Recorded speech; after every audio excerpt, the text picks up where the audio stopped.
Kapitola 19. Služebník lorda Voldemorta. Hermiona zaječela. Black vyskočil na nohy. Harry sebou trhl, jako by dostal silný elektrický šok.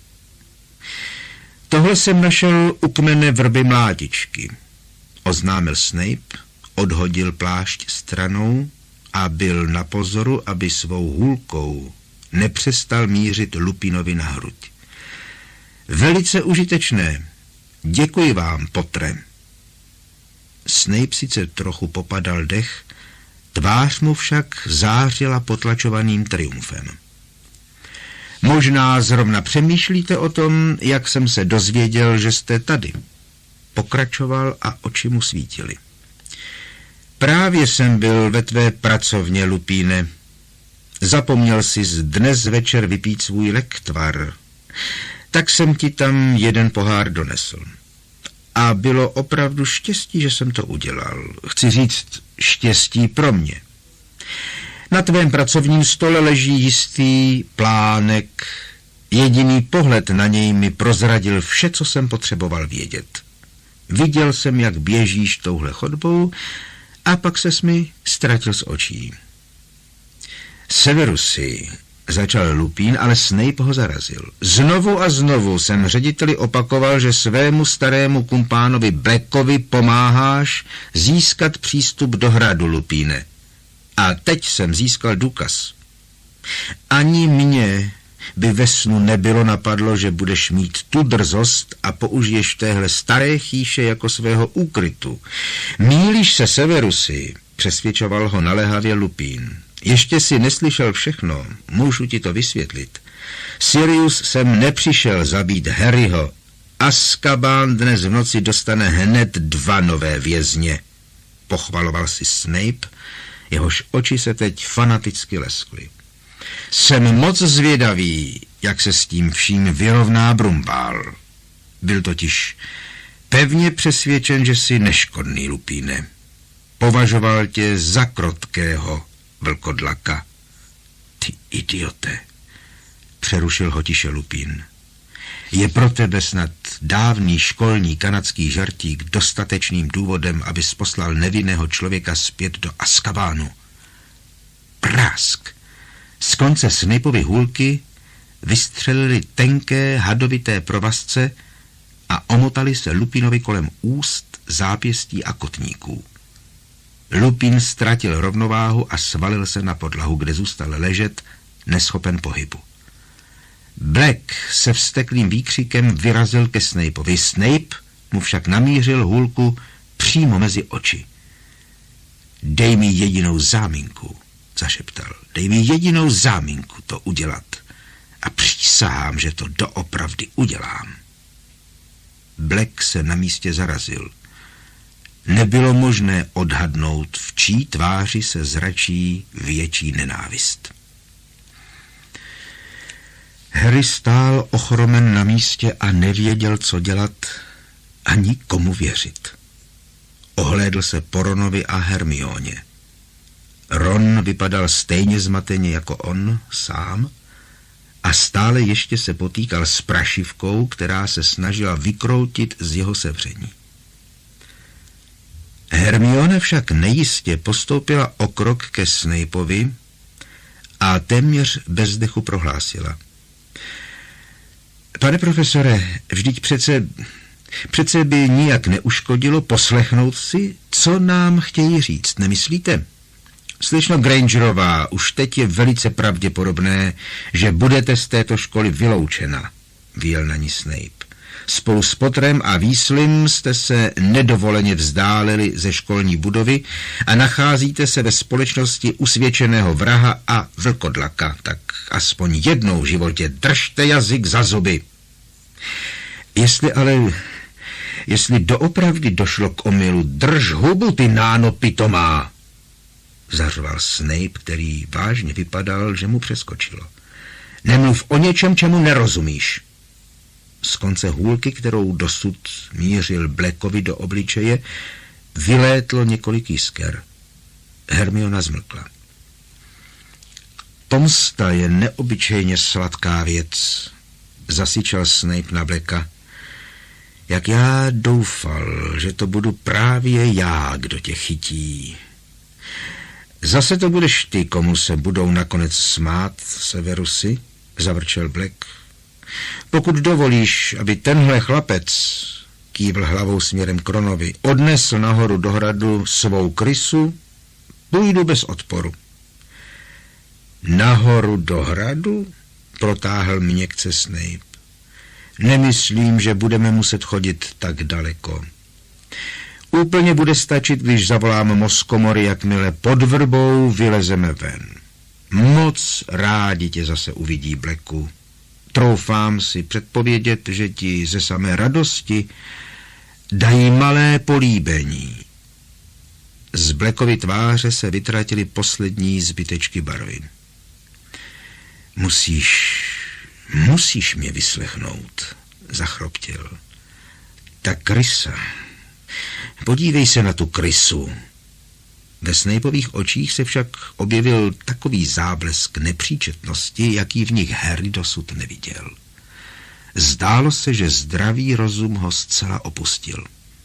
Tak pojďte, pěkně všichni najednou, zavelel. Luskl prsty a konce provazů, které poutaly Lupína, se vznesly a vlétly mu do rukou. Vlkodlaka si povedu sám. Možná budou mít mozkomorové polibek i pro něj. Než si uvědomil, co vlastně dělá, přešel Harry 3 kroky místnost a postavil se před dveře. Uhněte z cesty, Pottere. Už tak jste v dost velkém maléru, vyjel na něj Snape. Nebýt toho, že jsem vám přišel zachránit kůži, profesor Lupin mě v tomhle školním roce mohl zabít nejméně 100krát, namítl Harry. Byl jsem s ním mnohokrát o samotě, když jsem nacvičoval obranu proti mozkomorům. Proč tedy se mnou už dávno neskoncoval, jestliže pomáhal Blackovi? Nechtějte po mně, abych se vyznal v myšlenkových pochodech vlkodlaka, zasyčel Snape. Uhněte z cesty, Pottere. Jste politování hodný ubožák, zařval Harry. Jen proto, že si z vás kdysi ve škole vystřelili, teď ani nejste ochoten vyslechnout ticho. Takhle se mnou mluvit nebudete. Zavřískl Snape a vypadal stále nepříčetněji. Jablko nepadá daleko od stromu, že, Pottere? Právě jsem vám zachránil kůži. Měl byste klečet na kolenou a děkovat mi. Bylo by vám jen patřilo, kdyby vás zabil. Byl byste zemřel stejně jako váš otec, příliš arrogantní, než abyste si dokázal připustit, že jste se v Blackovi zmýlil. A teď mi uhněte z cesty, než vás k tomu přinutím. Z cesty, Pottere! Harry se rozhodl ve zlomku vteřiny. Než stačil Snape postoupit o jediný krok k němu, zdvihl do vzduchu svou hůlku. Expelliarmus! Zaborácel, jeho hlas ale nebyl jediný, jenž tento výkřik vyrazil. Následovala detonace, při níž se dveře otřásly v pantech. Výbuch vyzdvihl Snape'a do vzduchu a udeřil jim o zeď, po níž bezvládně sklouzl na podlahu. Spod vlasů mu vytékal pramínek krve. Byl v bezvědomí. Harry se rozhlédl kolem. Ron s Hermionou se pokusili Snape'a odzbrojit ve stejném okamžiku jako on sám. Snapeova hůlka vylétla vysoko obloukem a přistála na posteli vedle Křivonožky. To jste neměli dělat, ozval se Black a pohlédl na Harryho. Měli jste ho přenechat mně. Harry uhýbal pohledu Blackových očí. Ani teď si nebyl jistý, zda si počínal správně. Napadli jsme učitele. My jsme napadli učitele, kňučila tiše Hermiona a vyděšenýma očima zírala na Snape'a, který nejevil známky života. Ach bože, z toho bude takový průšvih. Lupín se potýkal se svými pouty. Black se k němu rychle sklonil a rozvázal ho. Lupín se postavil zpříma a mnul si paže v místech, kde se do nich zařezávaly provazy. Díky, Harry, ozval se. Zatím jsem neřekl, že vám věřím, odsekl Harry. V tom případě je na čase, abychom ti předložili nějaký důkaz, usoudil Black. Hej, chlapče, dej mi toho Petra, prosím, tak honem. Ron si prašivku přitiskl pevněji k hrudi. Nechte už toho, bránil se chabě. Chcete snad říct, že jste uprchl z Azkabánu jen proto, abyste dostal prašivku? To přece... Vzhlédl k Harrymu a Hermioně a hledal u nich oporu. No dobrá, dejme tomu, že se Pettigrew dokázal proměnit v krysu. Na světě jsou ale miliony krys. Jak pak mohl Black poznat, kterou z nich vlastně hledá, když byl zavřený v Azkabánu? Poslyš, Siriusi, tohle je případná otázka, ozval se Lupin, otočil se k němu a lehce se zamračil. Jak si zjistil, kde je? Black vyjel jednou svou pazourou pod hábit a vytáhl zmačkaný kus papíru, který nejprve uhladil a pak natáhl k ostatním, aby se na něj podívali. Byla to fotografie Rona a jeho rodiny, která byla v létě loňského roku otištěna v denním věštci. Prašivka na ní trůnila Ronovi na rameni. Jak ses k tomu pro boha dostal? Zeptal se Lupin ohromeně Blacka. Od popletala, vysvětoval Black. Když loni přijel do Azkabánu na inspekci, dal mi svoje noviny. A v nich jsem na titulní straně uviděl Petra. Seděl tomuhle mládenci na rameni. Poznal jsem ho okamžitě. Vždyť kolikrát jsem byl u toho, když se přeměňoval.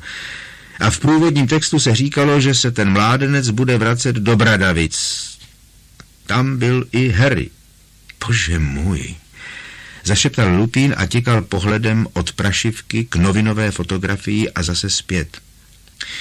Na přední tlapce, co s ní má být? Vypěl se vzdorovitě Ron. Chybí na ní jeden prst, ukázal Black. Samozřejmě, vydechl Lupin, tak jednoduché a tak geniální. Uřízl si ho sám? Těsně předtím, než se proměnil, potvrdil Black. Když jsem ho zahnal do kouta, zařval co nejvíc nahlas, aby ho slyšela celá ulice, že jsem Lily a Jamese zradil. A pak, než jsem ho stačil zaklít, vyhodil ulici do vzduchu hůlkou, kterou měl schovanou za zády. Zabil každého z okruhu 20 stop a utekl s ostatními krysami do kanálu.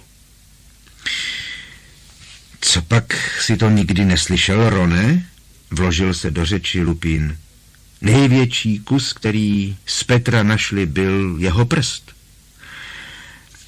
Helejte se, prašivka se nejspíš porovala s nějakou jinou krysou nebo něco takového.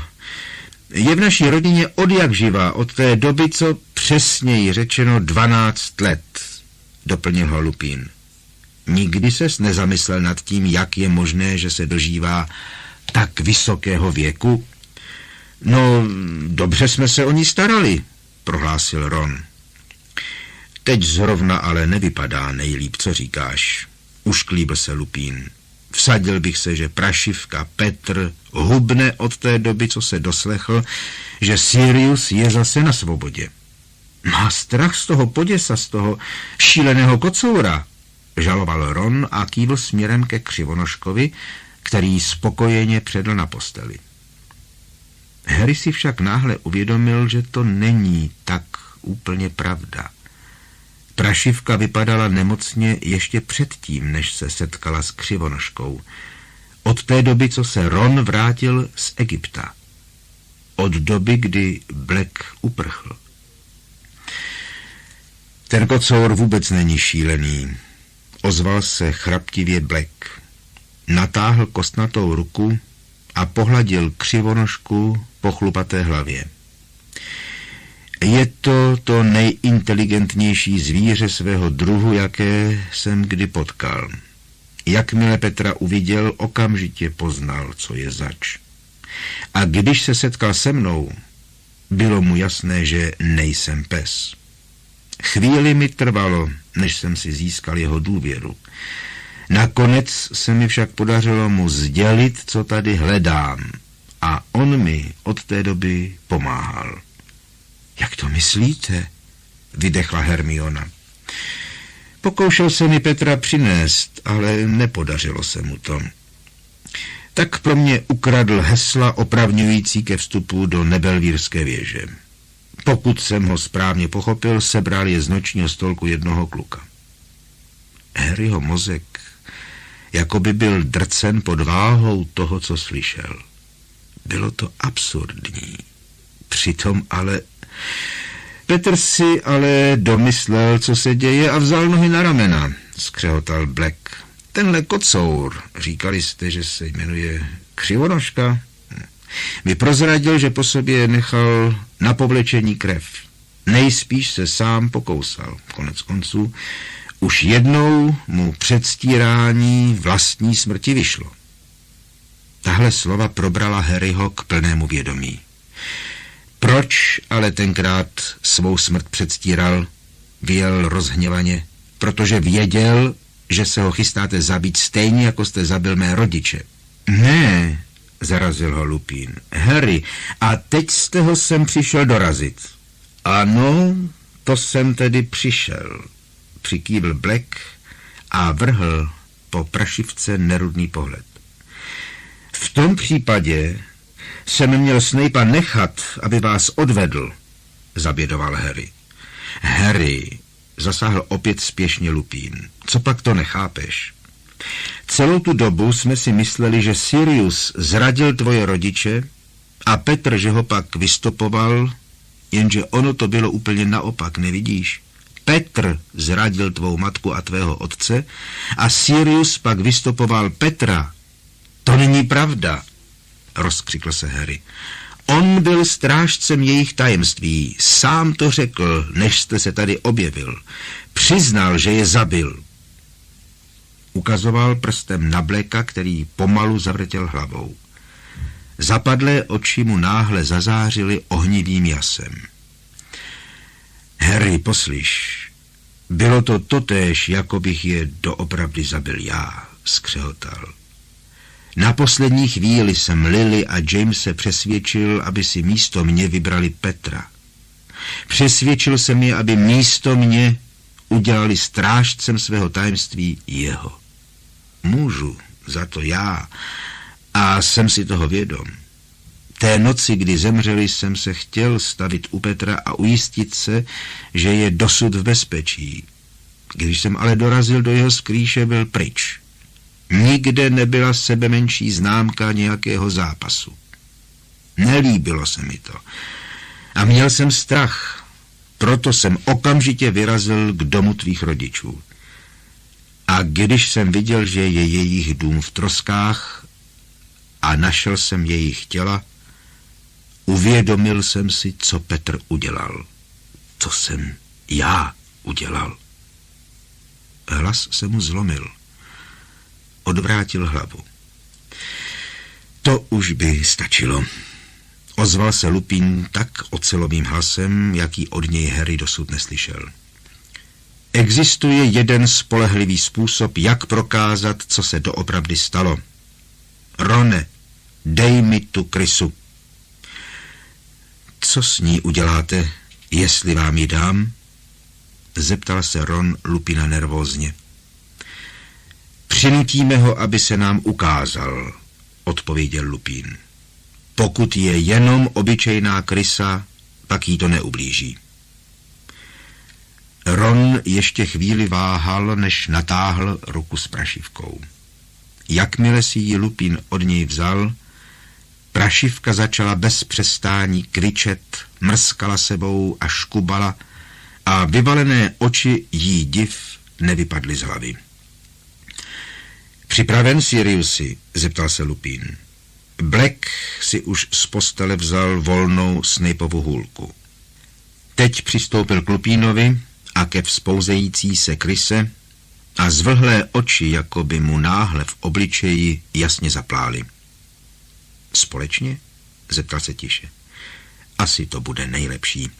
Přikývl Lupin, který v jedné ruce pevně svíral prašivku a v druhé svou hůlku. Až napočítám do 3. 1, 2, 3. Z obou hůlek vytryskl proud modrobílého světla. Prašivka na okamžik zůstala viset ve vzduchu a její drobné černé tělíčko sebou zuřivě zmítalo. Ron křičel. Krysa spadla a udeřila se o podlahu.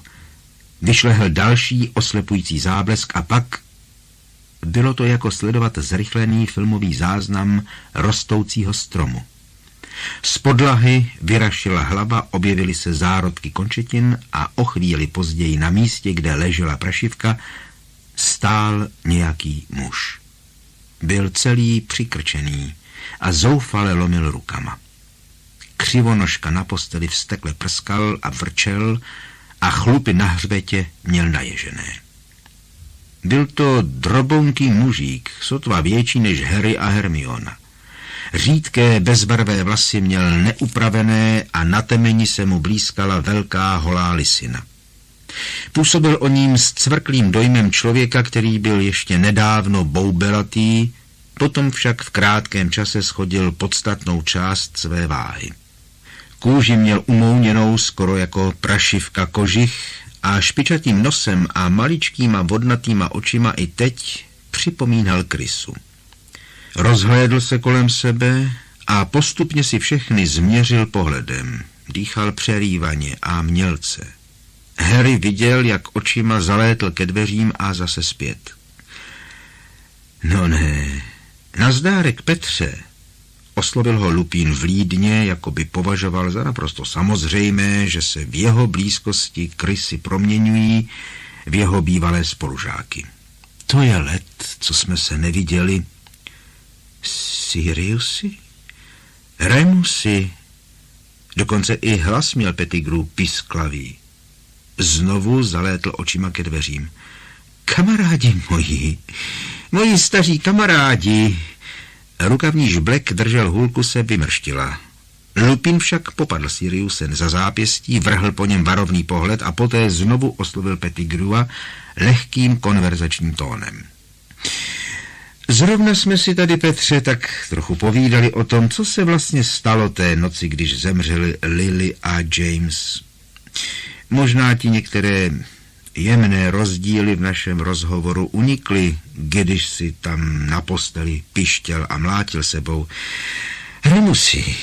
Zajíkl se Pettigrew a Harry viděl, jak mu na nezdravě bledé tváři vyrážejí kapičky potu. Ty mu přece nevěříš, vidíš, že ne. Chtěl mě zabít, Remusi. To už jsme slyšeli, přerušil ho Lupin o něco chladnějším tónem. Chtěl bych si s tebou ujasnit jednu nebo dvě maličkosti, Petře, budeš-li tak. Je tady, protože se mě chce znovu pokusit zabít, vykřikl náhle Pettigrew, ukázal na Blacka a Harry si všiml, že ukazuje prostředníkem, protože ukazováček mu chybí. Zabil Lily a Jamesa a teď se chystá zabít i mě. Musíš mi pomoct, Remusi. Blackův obličej víc než kdy jindy připomínal lebku, když upřeně pozoroval Pettigrewa bezednýma očima. Nikdo se tě tady nepokusí zabít, dokud si nevysvětlíme pár věcí, sliboval Lupin. Pár věcí, říkáš? Zapištěl Pettigrew, zoufale se znovu rozhlédl na všechny strany, změřil si očima zabedněná okna a ještě znovu jediné dveře. Já to věděl, že po mně půjde. Věděl jsem, že se vrátí a najde si mě. Tuhle chvíli čekám už 12 let. Ty jsi věděl, že Sirius dokáže uprchnout z Azkabánu? Zajímal se Lupin se svraštělým obočím.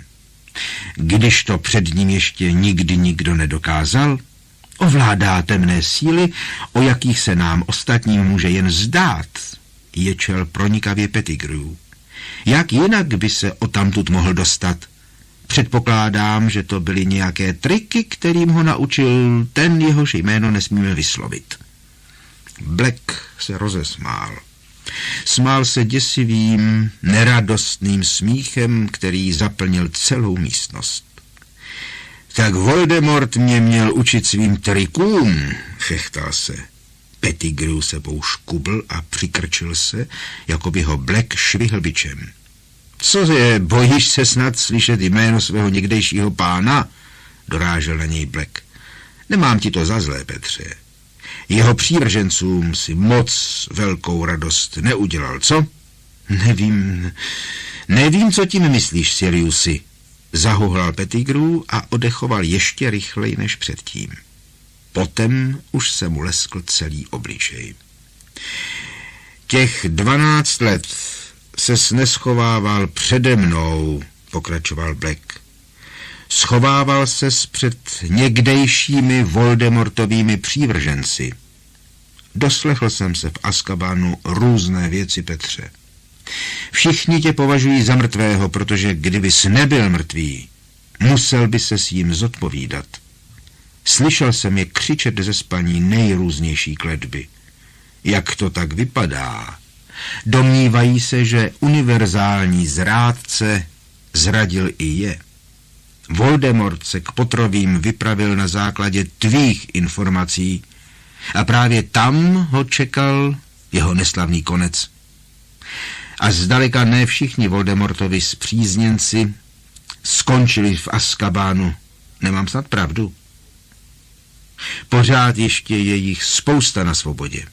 Čekají na svou chvíli a předstírají, že chápou, jak pomíleně si tehdy počínali. Kdyby se k nim někdy doneslo, že ještě pořád žiješ, Petře, já vážně nevím, o čem to mluvíš, opakoval znovu Pettigrew tím nejpištivějším hlasem.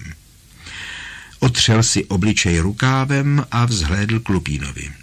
Ty, doufám, nevěříš téhle magořině Remusi. Musím přiznat, Petře, že mi působí jisté potíže pochopit, proč by nevinný člověk toužil prožít 12 let v podobě krysy, odpověděl upřímně Lupín. Nevinný, ale vyděšený, vypískl Pettigrew. A pokud po mně Voldemortovi přívrženci šli, bylo to proto, že jsem dostal do Azkabánu jednoho z jejich nejlepších lidí, špeha Siriuse Blacka. Blackova tvář se zlostně stáhla. Jak se opovažuješ? Zavrčel a náhle to znělo úplně jako vrčení toho medvědovitého psa, jímž ještě před chvílí byl.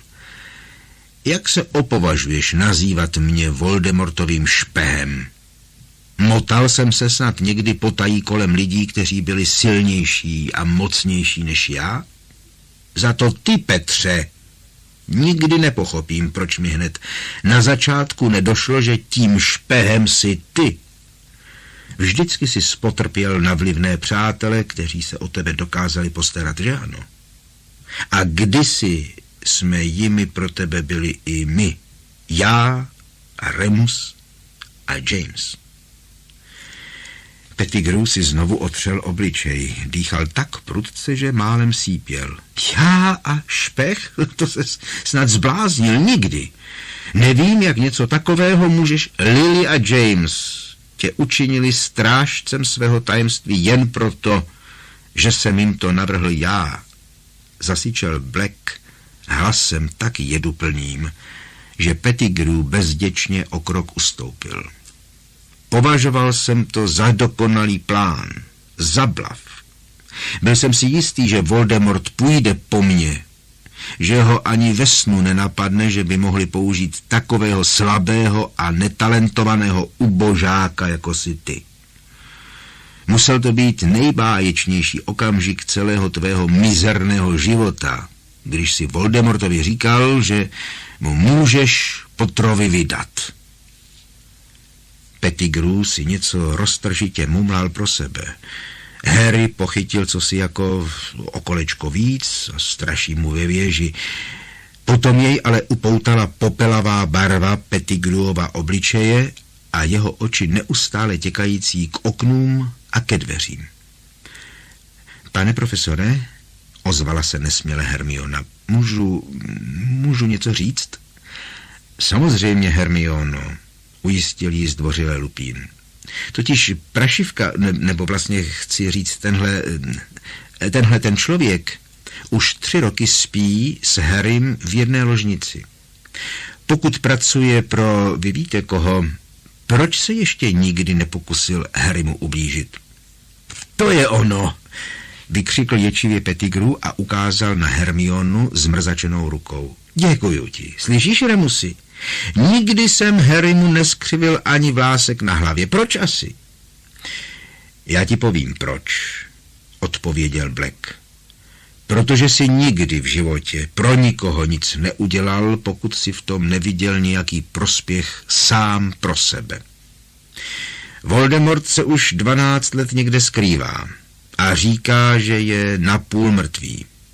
Ani tě nenapadlo spáchat vraždu přímo před nosem Albuse Brumbála kvůli nějaké černokněžnické ruině, která ztratila veškerou svou moc. Nebo snad ano? Musel by si být přece absolutně jistý, že je zas nejsilnějším a nejbezohlednějším hráčem na hřišti, než by ses k němu vrátil. Nemám pravdu? Proč bys jinak hledal útulek v kouzelnické rodině? Chtěl si mít přehled o všem, co se kde šustne. Že je to tak, Petře? To všechno pro případ, že by tvůj starý ochránce získal svou sílu nazpátek a bylo by bezpečné znovu se k němu přidat. Pettigrew několikrát otevřel a opět zavřel ústa. Vypadal, jako by ztratil schopnost mluvit. Promiňte, pane Blacku, Siriusi, ozvala se ostýchavě Hermiona. Black sebou přitom škubl a zadíval se na Hermionu způsobem, který naznačoval, že zdvořilé oslovení je něco, na co už dávno zapomněl. Pokud vám nevadí, že se vás na to ptám, jak jste se dostal z Azkabánu, když jste nepoužil černé magie? Díky, zasýpal Pettigrew a horečně na ní kýval. Přesně tak, přesně na to jsem se chtěl, Lupin ho však umlčel jediným pohledem. Black se na Hermionu mírně zamračil, ne však, aby jí dal najevo, že ho rozčílila. Vypadalo to, že si rozmýšlí přesnou odpověď.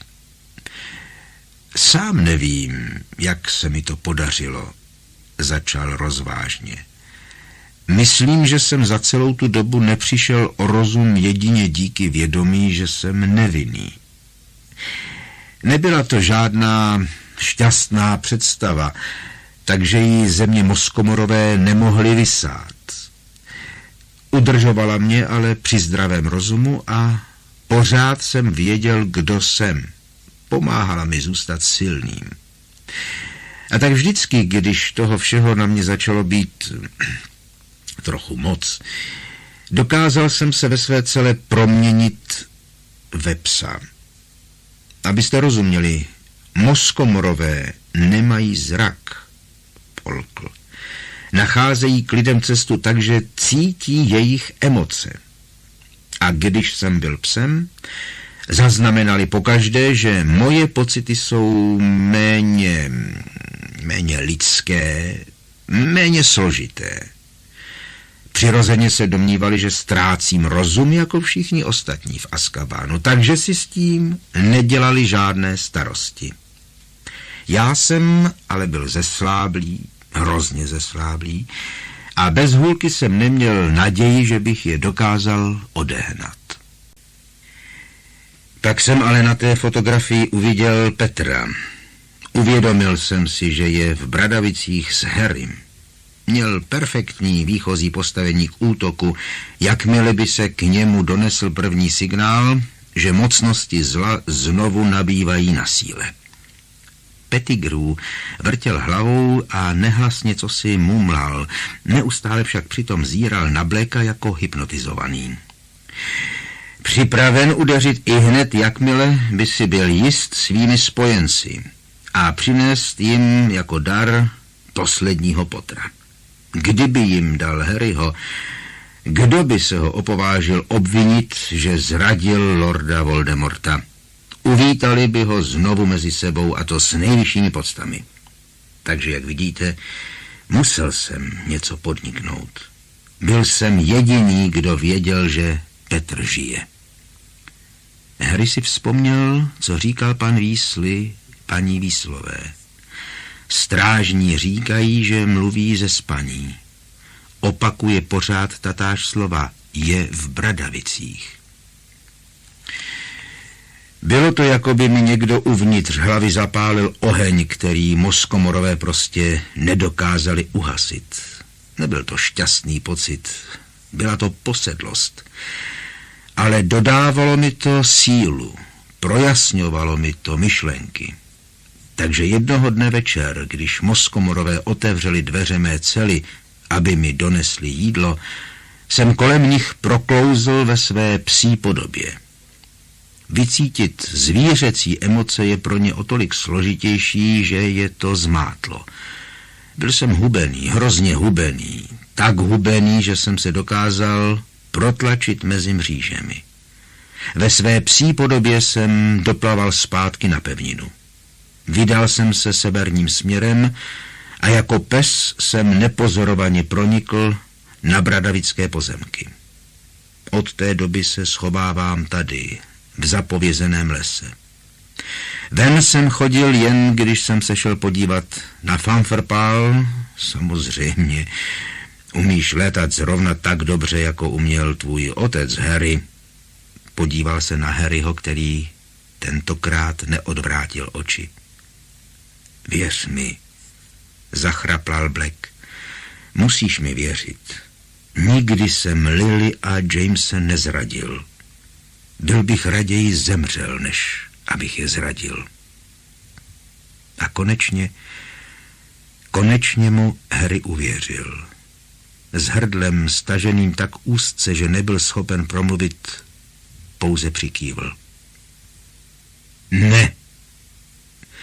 To Pettigrew padl na kolena, jako by Harryho přikývnutí pro něj samotného znamenalo rozsudek smrti.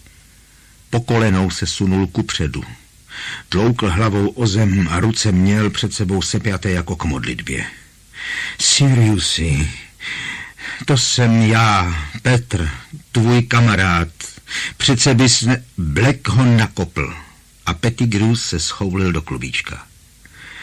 Mám na hábitu dost špíny i bez toho, abys na něj sahal ještě ty. Odplivl si Black. Remusi, vypískl Pettigrew, obrátil se teď k Lupínovi a svíjel se prosebně před ním. Ty tomu přece nevěříš. Co pak by ti byl Sirius o té změně plánu neřekl? Ne, jestliže si myslel, že tím špehem jsem já, odpověděl Lupín. Předpokládám, že to je důvod, proč si mi o tom neřekl, Siriusi, zeptal se nevzrušeně přes Pettigrewovu hlavu. Promiň mi to, Remusi, omlouval se Black.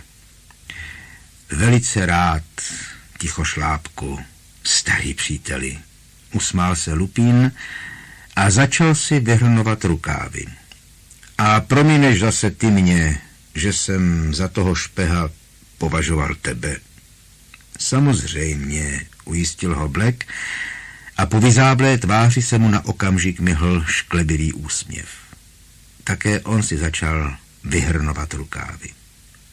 Zabijeme ho společně. Ano, řekl bych, že ano, usoudil nemilosrdně Lupín. To byste přece, lapal po dechu Pettigrew. Otočil se a plazil se k Ronovi. Rone, nebyl jsem ti snad dobrým přítelem, dobrým mazlíčkem? Nedopustíš přece, aby mě zabili, Rone, vidíš, že ne? Jsi na mé straně, že?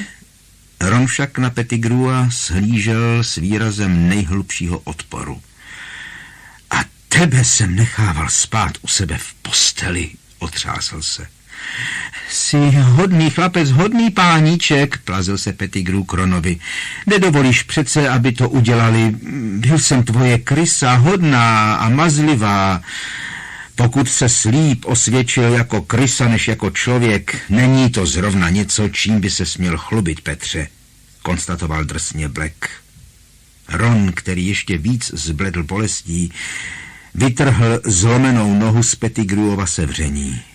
Pettigrew se otočil na kolenou, kymácivě popolezl kupředu a popadl lem Hermioni na hábitu. Ty jsi takové milé děvče, jsi tak chytrá, že je nenecháš, pomoz mi. Hermiona mu vytrhla hábit z žadonících rukou, ustoupila ke stěně a tvářila se šokovaně.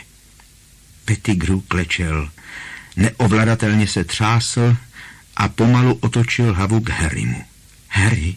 Harry, vypadáš úplně jako tvůj otec, jako bys mu z oka vypadl. Jak se opovažuješ na Harryho mluvit, zaborácel Black. Jak se vůbec opovažuješ pohlédnout mu do obličeje? Jak se před ním opovažuješ mluvit o Jamesovi? Harry, šeptal Pettigrew a šoural se k němu s rukama nataženýma před sebou. Harry, James by si nepřál, aby mě zabili. James by to pochopil, Harry. Prokázal by mi milosrdenství. Black s Lupínem svorně pokročili vpřed, popadli Pettigrewa za ramena a mrštili jim na podlahu. Zůstal tam dřepět, vzhlížel k ním a třásl se hrůzou. Prodal si Lily a Jamese Voldemortovi, obvinil ho Black, který se také třásl. Chceš to snad popřít? Pettigrew propukl v pláč. Bylo strašné se dívat, jak se to přerostlé, proplešatilé děcko krčilo před nimi na podlaze. Siriusi, co jiného jsem mohl dělat? Pán všeho zla, nedokážeš si to představit, má zbraně, o jakých se ti nikdy nesnilo. Měl jsem strach, Siriusi. Nikdy jsem nebyl statečný jako ty, Remus a James. Nikdy jsem nic takového neměl v úmyslu. Ten jehož jméno nesmím vyslovit, mě přinutil. Nelži, rozkřikl se Black. Potají si mu donášel informace už celý rok předtím, než Lily a James zemřeli. Dělal si mu špeha. Všude se dostával k moci, zajíkl se Pettigrew. Jaký mělo smysl vzpírat se mu? Jaký mělo smysl postavit se nejskaženějšímu černokněžníkovi, jaký kdy existoval? Opakoval po něm Black a ve tváři měl výraz děsivé zuřivosti. Jen bys zachránil pár nevinných životů, Petře. Ty to nechápeš, zakvílel Pettigrew. Býval by mě zabil, Siriusi. V tom případě si měl zemřít, zahřměl Black. Raději zemřít, než zradit své přátele, jako bychom byli my zemřeli pro tebe. Black s Lupínem stáli svorně vedle sebe se zdviženými hůlkami. Měl sis uvědomit, dodal klidně Lupín, že pokud tě nezabije Voldemort, zabijeme tě my. S Bohem, Petře. Hermiona si skryla obličej do dlaní a otočila se ke zdi. Ne, vytrysklo náhle z Harryho. Vrhl se kupředu a stoupl si před Pettigrewa čelem k oběma hůlkám. Nemůžete ho zabít, lapal po dechu. To nejde. Black i Lupín se zatvářili, jako by do nich uhodilo. Harry, tenhle ničemný parazit může za to, že si ztratil rodiče, zavrčel Black. Tenhle ubohý kus bláta by se byl klidně díval i na to, jak umíráš ty sám a nehnul by ani brvou. Slyšel jsi ho? Jeho vlastní smradlavá kůže pro něj znamenala víc, než celá tvoje rodina. Já vím, odechoval horečně Harry. Odvedeme ho nahoru do hradu a předáme ho mozkomorům. Můžou ho odvést do Azkabánu. Jen ho nezabíjejte. Harry, vydechl Pettigrew a oběma rukama objal Harryho kolena. Ty si... Díky, to je víc, než si zasloužím. Díky, pusť mě, vyštěkl Harry a znechuceně ze sebe strhl Pettigrewovi ruce. Nedělám to pro tebe. Dělám to proto, že si myslím, že by táta nechtěl, aby se z jeho nejlepších přátel stali zabijáci. Kvůli něčemu, jako si ty. Nikdo se nepohnul, ani nešpitl, kromě Pettigrewa, který chroptivě oddechoval a tiskl si ruce k hrudi. Black s Lupínem se na sebe chvíli dívali a pak jediným svorným pohybem sklonili hůlky. Jsi tu jediný, kdo má právo o tom rozhodnout, Harry, připustil Black. Pomysli na všechno, co spáchal. Může jít do Azkabánu, opakoval Harry. Jestli si někdo takové vězení zaslouží, je to on. Pettigrew za ním stále ještě lapal po dechu. Dobrá, přikývl Lupin. Ustup stranu, Harry. Harry zaváhal. Jenom ho spoutám, vysvětloval Lupin. To je všechno, přísahám. Harry mu ustoupil z cesty. Z Lupinovy hůlky vystřelili tenké provazce a v příštím okamžiku se Pettigrew svíjel na podlaze spoutaný a s roubíkem v ústech. Pokud se ale proměníš, Petře, zavrčel Black a také on mířil hůlkou na Pettigrewa, budeme tě muset zabít. Souhlasíš, Harry? Harry pohlédl na ubohou postavu ležící na podlaze a přikývl tak, aby to Pettigrew jasně viděl. Tak dál, prohlásil Lupin náhle rozhodným a věcným tónem. Rone, nedokážu napravovat kosti ani zdaleka tak dobře jako madame Pomfreyová, takže myslím, že bude nejlepší, když ti tu nohu prostě znehybním do doby, než tě dostaneme na ošetřovnu. Pospíšil si k Ronovi, sklonil se k němu, poklepal mu na nohu hůlkou a zamumlal. Ferula. Kolem nohy se omotaly obvazy a pevně ji připoutali k přiložené dlaze. Lupin pomohl Ronovi na nohy. Ten se postavil, opatrně na zraněnou nohu přenesl váhu a ani nemrkl. To už je lepší, poznamenal, díky. Co bude s profesorem Snapem? Vyptávala se Hermiona stísněným hláskem a zhlížela na Snapeovo bezvládné tělo. Není to nic vážného, prohlásil Lupin poté, co se nad ním sklonil a zkontroloval mu tep. Jen to bylo z vaší strany trochu přehnané nadšení. Zatím je tuhý jako špalek.